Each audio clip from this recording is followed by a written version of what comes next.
My name is Larry. I'm 33 years old. My house is in the northeast section of Medali City, where all the villas are, and I am not married. Thank God. I work as an employee for the Treasure Eatery in Paldean Pokemon League, and I get home every day by 8 PM at the latest. I don't smoke or drink, or else the parents would complain. I'm in bed by 11 PM and make sure I get 8 hours of sleep, no matter what.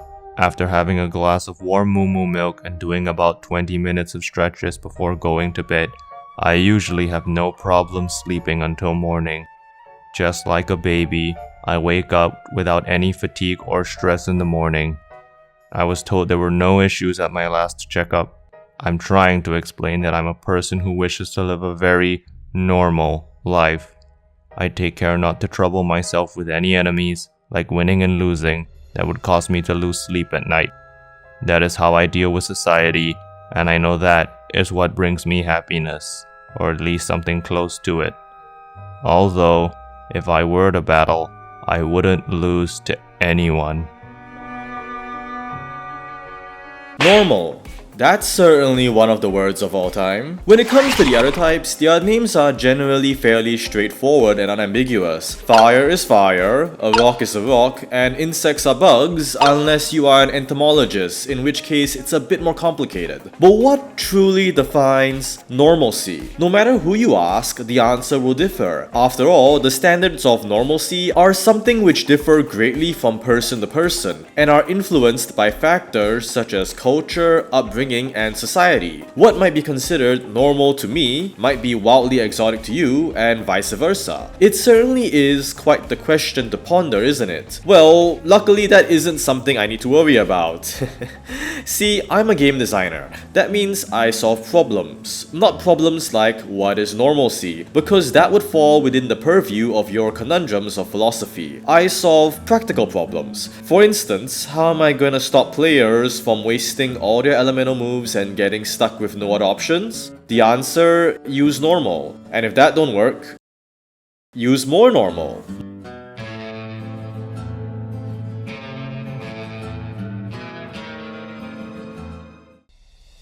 Normal is a Pokemon type which is every bit as unremarkable as its name implies, and that very unremarkable nature is ironically what makes it the single most important type in the game, bar none. You could Thanos snap half of the other types out of existence, and the game will still function fine, albeit in a much less fun and interesting state than before. But remove normal, and the entire Pokemon combat system as we know it just falls apart. No other type boasts the same degree of foundational importance as normal does. And that's because normal as a type serves two critical roles that no other type does. In most fantasy games, magic attacks are treated as powerful special moves with elemental properties, which consume MP or resources to cast. But characters also have a series of standard attacks, which lack both that resource cost and any elemental properties and are typically much weaker. Pokemon applies this philosophy to how it originally balanced and designed elemental moves. Elemental moves in earlier games were comparatively much rarer. Most Pokemon typically only ever get one or two same typed moves, and the majority of their move list is basically just normal moves. PP was also a much bigger issue back then, serving as Pokemon's equivalent to Fantasy MP. Because elemental moves were so rare, most Pokemon will typically only be able to use elemental attacks a dozen or so times before needing to recharge at a Pokemon Center. This is where the normal type steps in. Normal as a type serves the critical role as the basic standard attack of the type chart. Many normal moves are designed to be boring, reliable, generic moves of varying power levels for a Pokemon to fall back on when they run out or are conserving PP, or are in a situation where where their same type attack bonus is resisted. Creating the Pokemon games without any normal type whatsoever is the equivalent of creating a JRPG with no basic non-elemental attack. The game's entire core design and balance would change into something drastically different than if it did have that basic attack option. These kinds of basic attacks are typically an essential part of a game's design because they allow for a resource management element to the game. In turn-based game series such as Final Fantasy, Shin Megami Tensei, or Persona, the majority of a player's damage comes from fancy elemental attacks which take advantage of their game's elemental systems, and the game will naturally want to give these moves high damage and fancy animations to make them feel impactful. But if the player gets to use these fancy moves too frequently, a number of logistical problems will crop up. Firstly, the game's pace will slow to a horrendous crawl because these fancy animations take forever. Secondly, these special attacks lose their impact and specialness because you are using them so frequently to the point of being disposable. And thirdly, it changes the entire game's balance because the designers need to assume the player is using elemental attacks every turn, which can work but makes for a very different game experience. Normal type attacks were the solution and counterpart to this. They are plain, unremarkable attacks with simple, quick animations helping speed up the pace of battle, especially in the early game. Their very existence as a basic attack makes them into a baseline which all Pokemon can use when they wish to conserve PP for their fancier moves, and their unremarkable damage makes the elemental attacks feel much more impressive in comparison. It's why so many normal moves are boring, lack unique properties, are shared between multiple Pokemon, and are generally outclassed by more unique type-specific options. Basic attacks like Tackle, Scratch, Pound, and Horn Attack fit that description perfectly. Even outside that, there's Takedown and Double Edge being inferior versions of Wild Charge and Hit Smash, or Growl being inferior to Feather Dance. This is also why Normal has so few type interactions. They lack both offensive super effective advantages and are rarely resisted. It is intended to be as non-interactive as possible by design. That is precisely because basic attacks in RPGs are only ever intended to deal reliable damage for the majority of situations, but have no special bonuses and are rarely ever intended to be the optimal choice for offense. But that's just the first role. Apart from being a standard attack, Normal also serves a secondary role, being the unofficial filler dump of the type system. When moves are created which don't really match the themes and ideas of the other types, they just get slapped with the Normal label and tossed here. This means that Normal has, ironically, the greatest mechanical move diversity of all types. The type's move pool boasts a huge number of unique gameplay mechanics that none of the other types do. For example, oh boy, Baton Pass, Conversion, Hidden Power, Transform, Sketch, Recycle, Trump Card, Substitute, Reflect Type, Last Resort, Pain Split, Facade, Retaliate, Rapid Spin, Terra Blast, Explosion, and many more. God damn it, this is a long list.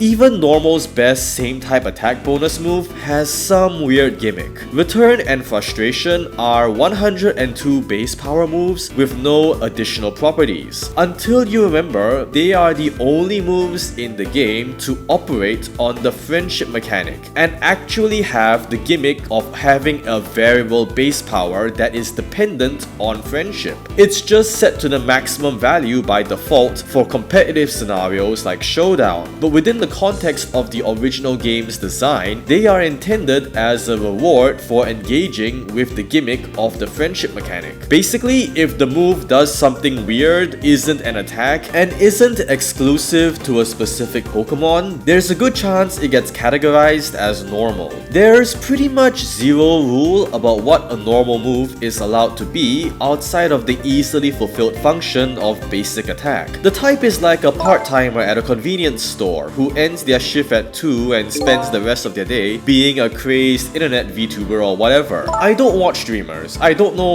what they do, and I don't know why I wrote this into my script. The point is, as long as the type maintains a library of standard attacks for every Pokemon to use, normal can basically clock out for the day and do whatever it wants afterwards. In other words, the normal type's class identity is not having one. It is defined by being both normal and abnormal simultaneously. Regarding both moves and Pokemon, there is no consistency. Almost anything can be a normal type. This lack of class identity is reflected in the game design of all normal type Pokemon too. Unlike many other types which tend to have archetypal stat spreads between their Pokemon, such as Psychics typically having high special attack and Electric being fast, normal types can be pretty much anything. Physical attacker, special attacker, fast, slow, tanky, frail, early game, end game, and everything in between. They range from straightforward attackers like Raticate and Tauros, to dedicated specialist tanks like Blissey, to gimmicky supports like Smeargle, to glass cannons like Porygon Z, to novelty jokes like Dunsparce, to unique utilities like Oranguru, to gimmicky ability users like Slacking and Regigigas, to type changers like Chevali and Terrapagos, to literal God itself.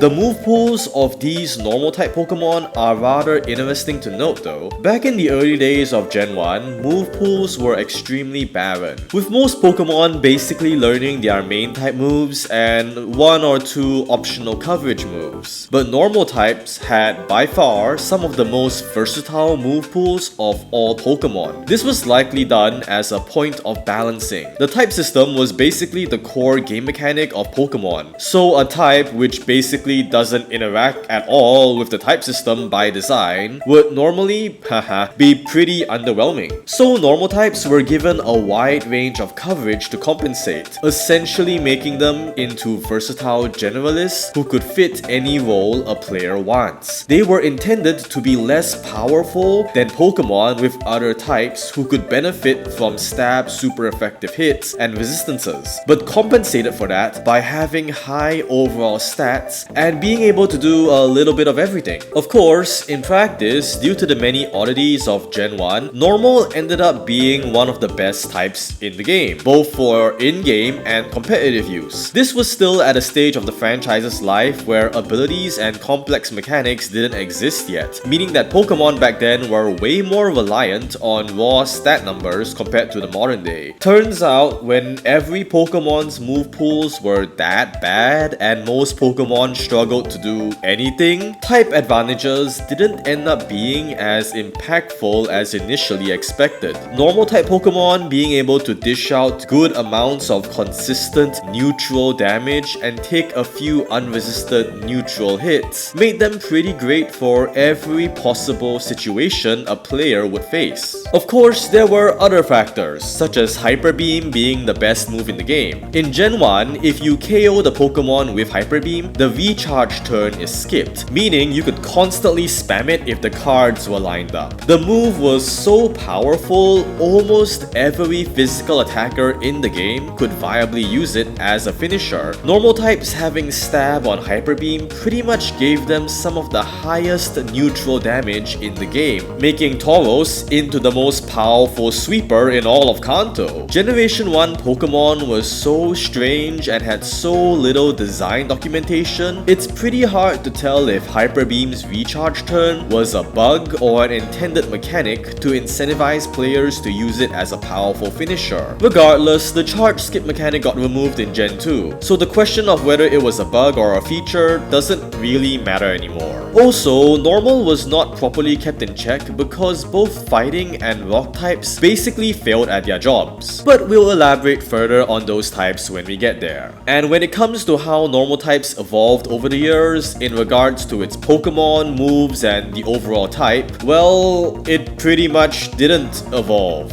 Normal has no class identity beyond having some stuff be standard and boring, so it just continued doing that every generation. The only way it arguably evolved is that it keeps getting new gimmick moves and Pokemon, but that's less of an addition to normal specifically and more so an an addition to either overall game mechanics or a gimmick unique to a specific Pokemon. They just happened to get dumped into normal because they didn't fit any other type. To sum things up, normal is less of a type and more of a necessary feature. The job of normal isn't to act as a type like the others do, but instead to serve as the backbone of the entire Pokemon combat system, handling practically every non-specialized filler role there is. From regular attacks to generalist Pokemon to specialist Pokemon to weird gimmicks, pretty much anything and everything can be tossed into the normal bin, making it the least exciting yet most important type to exist in all of Pokemon. As Larry puts it, when all's said and done, simplicity is the strongest. No wonder God is a normal type. Alright, that's another type down. For something so normal, there was a surprising amount to uncover. I hope you enjoyed the video. Tell me, what do you think about the type? I imagine it's probably hard to describe, like the flavor of vanilla ice cream. Though, actually, nah, good vanilla actually does have flavor. Anyways, as per usual, leave the video a like and a comment if you did enjoy it, and let me know which type or game design related topic you would like to see me cover next. Until next time, have a good night.